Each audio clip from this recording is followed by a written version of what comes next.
획기적인. 그래서 P의 인버스는 A의 P는 D가 되는 그러한 P를 만드는 게 목적이라고. 그래서 이런 P가 존재했으면 좋겠다. 얘가 존재하면 이거를 보고 대각화 가능하다 이렇게 불러요. 대각화 가능한 그런 행렬 P가 존재하면 좋겠다. 이 P는 뭐다? 이 P는 역행렬이 존재해야 되는 거야. 그지? P는 역행렬이 존재해야 되잖아. 그래야지 저런 모양이 될 거니까. 그러면 얘의 값은 뭐냐면 A의 P는 P의 D가 된다는 뜻이잖아요. 이렇단 말이지. 그래서 이제 여기서 이런 P를 어떤 모양인지를 찾아보자 말이지. 그래서 얘를 만들면 A의 1, 1, A의 1, 2, A의 2, 1, A의 2, 2. 얘는 이제 지금 2행 2열 가지고 얘를 두고 있으니까 행렬이 먼저 주어져 있겠지 A는. 그래서 그 일을 만족하는 P의 1, 1, P의 1, 2. 행렬 P가 어떻게 이루어질지를 아직 몰라요. 2, 1의 P의 2, 2가 되었어요. 이 값이 P의 1, 1, P의 1, 2, 그 다음에 P의 2, 1에 P의 2, 2 이렇게 해서 여기가 람다 1에 제로에 람다 2가 되겠단 말이죠. 이런 모양이에요. 자, 그래서 왼쪽 행렬과 오른쪽 행렬을 계산해서 둘이 같았으면 좋겠는데 여기는 왼쪽 A의 1, 1에 P의 1, 1 더하기 A의 1, 2에 P의 2, 1이 되고 여기는 2행 1열 A의 2, 1에 P의 1, 1 더하기 A의 2, 2에 P의 2, 1이 됐어요. 그래서 얘가 1열이고 그 다음에 2열은 A의 1, 1에 P의 1, 2 A의 1, 2에 P의 2, 2 모양을 잘 봐야 돼요. A의 2, 1에 P의 1, 2 더하기 A의 2, 2에 여기는 P의 2, 2 얘가 왼쪽에 있는 모양이에요. 이때의 모양을 자세히 보면 얘가 누구죠? 얘가 X, 얘가 A죠. A. 다음 얘는 행렬 P의 첫 번째 열이고 얘는 행렬 P의 두 번째 열이에요. 두 번째 열이에요. 그래서 여기는 누구냐면 여기는 1행과 1열, 2행과 1열로 만들어지는 여기가 바로 A의 P1의 모양이에요. A의 P1이 여기에 1열의 모양이라고. 2열은 A의 P2의 모양이 2열인 거예요. 여기가 1행과 2열, 2행과 2열이라서 그런 모양이다. 근데 자, 이제 오른쪽은 여기는 람다 1의 P의 1, 1 그죠? 그 다음에 여기는 람다 1의 P의 2, 1 이렇게 되어 있어요. 그 다음에 여기는 람다 2의 P의 1, 2 람다 2의 P의 2, 2의 모양이라고. 여기 누구죠? 얘는 람다 1의 P1의 모양이고 여기는 람다 2의 P2의 모양인 거예요. 그래서 두 행렬이 서로 같아야 되니까 이러한 조건에서 같을 조건은 뭐야? A의 P1이 얼마? 람다 1의 P1이 되고 ampersand A의 P2가 람다 2의 P2가 되는 그러한 P1, P2 열 벡터가 있는 거예요. 그래서 우리는 여기서 뭘 생각할 수 있어? A의 X는 람다의 X가 되는 그러한 X의 존재에 대해서 관심이 있어요. 이 X가 뭐라 했어? 고유 벡터라 했고 그때 람다를 고유 값이라 했어요. 그래서 X가 존재할 조건이 뭐였어? 람다의 E 마이너스 A의 행렬식 값이 얼마? 얘가 0이 된다 했어. 얘가 뭐였지? 얘가 고유 다항식이었어요. 그래서 고유 다항식의 해가 누구야? 고유 값이고 고유 값에 대해서 뭐가 있다? 고유 벡터고 그 고유 벡터가 바로 X고 그 X를 뭘로 가진다? 열 벡터로 가지는 그러한 P를 구하는 거예요. 다시 고유 벡터로 뭘 만든다고? 행렬 P를 만든다고. 고유 벡터로 행렬 뭐로 만든다? P를 만든다. 그러니까 저번에 우리가 고유 벡터 구하는 거 다 했잖아요. 그렇죠? 그래서 그때의 고유 벡터로 뭘 만들어? 대각화 가능하게 해주는 행렬 P를 만든다 이거예요. 그 행렬 P를 만들면 뭐가 된다고? 행렬이 대각 행렬이 된다는 뜻이에요. 여기까지 왔나요? 그래서 예를 들어서 한번 보죠. 행렬 A를 2, 1에 1, 2를 만들면 고유다항식 P의 람다의 값은 람다의 E 값 마이너스 A의 행렬식 값이 0이 되는 거거든. 이렇단 말이야. 그럼 이때는 람다 마이너스 2에 마이너스 1에 마이너스 1에 람다 마이너스 2가 될 거니까 이 값이 0이 되는 값을 구하니까 람다의 제곱에 마이너스 4 람다 더하기 4가 되고 빼기 돼서 여기서 이렇게 됐어요. 그래서 람다의 값은 얼마다? 1과 3이 되죠. 얘가 고유값이야.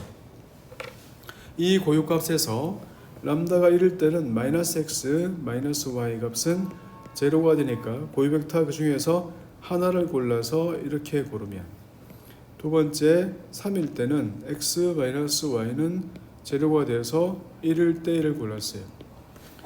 얘가 뭐라고? 얘가 고유 벡터들이라고. 그래서 이 고유 벡터를 뭘로 가죠? P를 뭘로 가죠?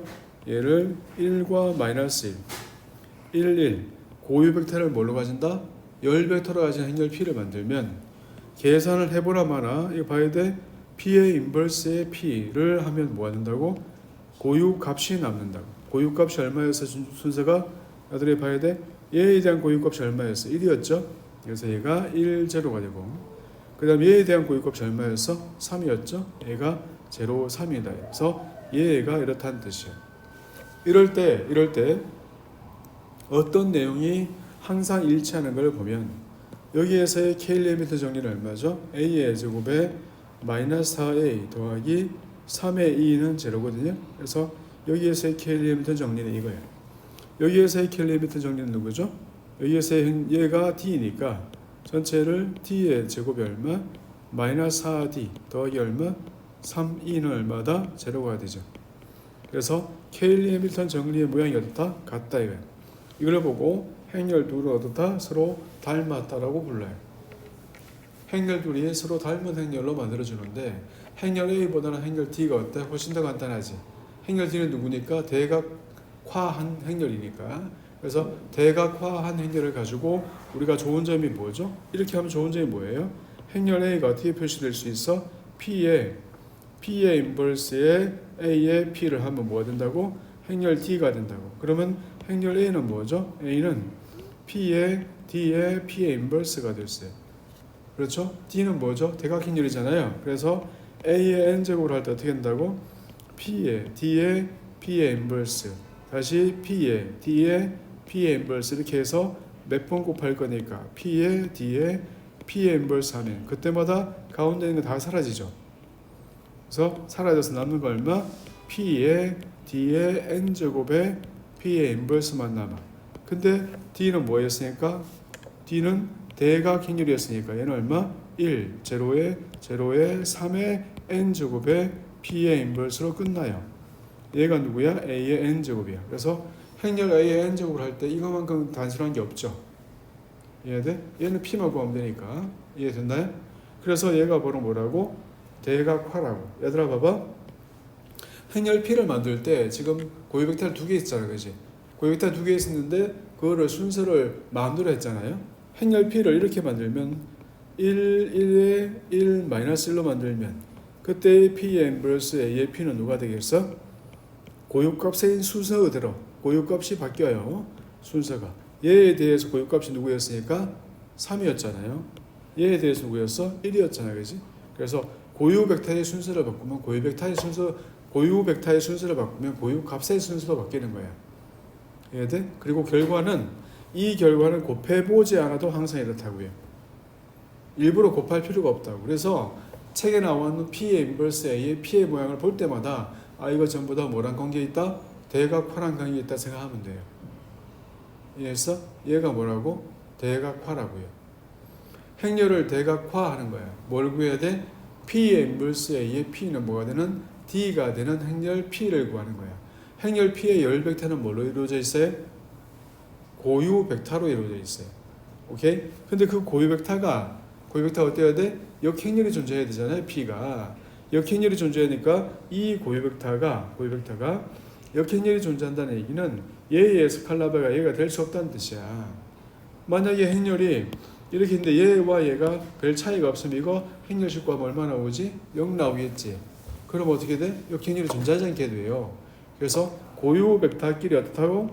하나의 스칼라베가 다른 하나가 될 수 없다. 그걸 보고 뭐라 부르냐면 두 벡터는 독립이라 그래요. 그래서 독립이라는 얘기만 잠깐 할게요. 어떤 벡터 V1과 어떤 벡터 V2와 이렇게 해서 얘를 1차 독립이라고 부르는 것은 C1의 V1 더하기 C2의 V2 이 값이 만약에 0 벡터가 된다면 그때의 필요 충분 조건은 C1과 C2가 둘 다 0이 되는 거야.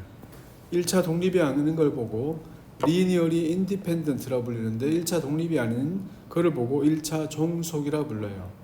1차 종속이란 말은 0이 아닌 게 적어도 하나 존재하겠지. 그러면 C1이 0이 아니라면 C2가 이렇게 해서 0이 됐는데 이때의 C1 값이 0이 아니라면 C1으로 나누면 V1 더하기 C1분의 C2의 V2가 되는 거야. 그 말은 뭐냐면 V1이란 벡터가 마이너스 C1분의 C2의 V2가 되어서 다른 벡터의 스칼라 곱으로 V1이 표현된다는 뜻이에요. 한 벡터가 다른 벡터의 스칼라 곱이 된다는 뜻이거든. 그럼 뭐라고? 1차 종속이라고요. 그러니까 1차 독립이라는 얘기는 다른 방향으로 뻗어나간다는 뜻이야. 다른 방향이란 얘기야. 그래서 이 두 벡터의 얘를 생성하려면 이거의 스칼라베, 이거의 스칼라베로 얘를 생성할 수 있다는 뜻이야. 그래서 전체 벡터를 생성할 때 얘 둘이 다 필요하고 이 둘이 필요하다는 얘기를 기저라 그래요. 그래서 2차원은 기저의 원소가 몇 개다? 2개이고 2개가 평면 전체를 표현할 수 있으니까 2차원의 기저는 몇 개라고? 2개고 이때의 원소의 개수가 바로 차원의 개수예요. 3차원 공간에 몇 개 필요하다? 1차 독립이 내가 3개 필요해. 1차 독립이 내가 이렇게 3개가 있어서 3차원을 표시할 수 있어요. 이 3개가 서로 직각이 아니어도 봐봐. 서로 직각이 아니어도 얘 3개만 있으면 얘를 표현할 수 있거든요.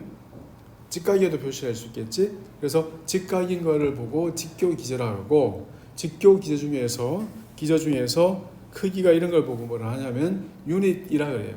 단위 직교 벡터들. 그래서 단위 직교 벡터의 개수가 있으면 전체 공간에서의 값을 생성해낼 수 있죠. 그래서 1차 독립과 종속에 대해서만 좀 알면 돼요. 오케이? 그러니까 고유 벡터들이 어떻게 존재해야 된다고? 1차 독립으로 존재해야 돼. 그래야지 뭐가 존재한다고? P가 존재하게 되고 P의 역행렬이 존재하게 돼요. 그 P가 뭐지? 대각화 가능하게 해주는 P라고. 여기까지 이해했어요? 그래서 한 번에 끝나지 않을 수 있으니까 책 중에서 예제를 하나만 더 들어줄게요. 예제를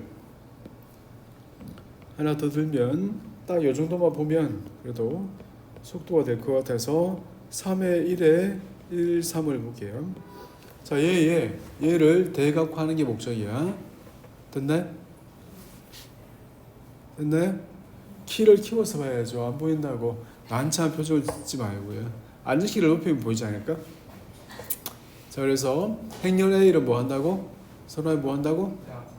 좋은 생각이에요. 제가 대각화를 하는 거예요. 그래서 뭐부터 구해야 돼? 람다의 2 마이너스 A의 행렬식 값이 0이 되는 그러한 람다를 구하는 거야. 얘를 보고 뭐라 한다고? 고유 다항식이라고 부른다 그랬어요.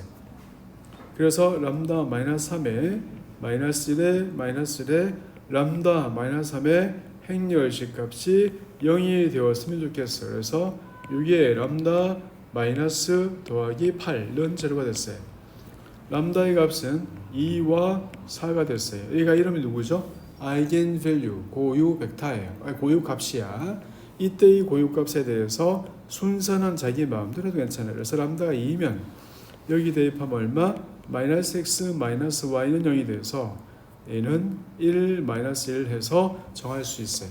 고유 벡터를 정할 때는 뭐 한다고? 아무거나 하나만 골라내면 돼. 고유 벡터의 스칼라벨은 뭐가 된다 그랬으니까 모두 다 스칼라벨을 하면 고유 벡터가 된다고 했으니까 아무렇게나 골라내면 되고, 람다가 4이면 얼마? 4이면 여기 대입하면 x 빼기 y는 얼마? 0이 되고 얘는 1, 1이 됐겠죠. 그래서 하나를 골랐어요. 그러면 P의 인버스를 P를 구하자. P 아무렇게나 1, 마이너스 1에 1, 1을 골랐어요. 됐나요? 자, 그러면 어떻게 된다고? 이 P를 실제로 곱해보지 않아도 P의 인버스의 A의 P는 뭐가 된다고? 얘에 대해서의 고유값이 얼마였으니까 2였단 말이어서 2, 제로에 제로에 얘에 대해서 얼마? 얘가 4였단 말이어서 이런 모양이 된다고요. 곱해서 이게 되는 게 아니고 이렇게 되도록 모양을 만들었으니까 곱해보지 않고 적는 거야.